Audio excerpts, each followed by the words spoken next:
In today's video, I'm going to show you how to add sales in the Monopoly Go game. So let's get started. First of all, open the Monopoly Go app just like this.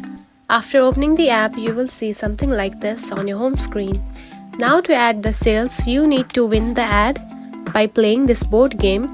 So it is right here in the board game. Now play it just like this. And after playing it, you will get a sale just like this. And after getting the sales, simply tap on it. Then here you can find the sales just right here. Now tap onto one just like this, and now here you can see it has been equipped. After winning the shield will be automatically equipped to your buildings and you don't need to add sales on it. So this is how you can win the sales in the board game, and the sales will be automatically equipped. And that's it. This is how you can add sales in the Monopoly Go game.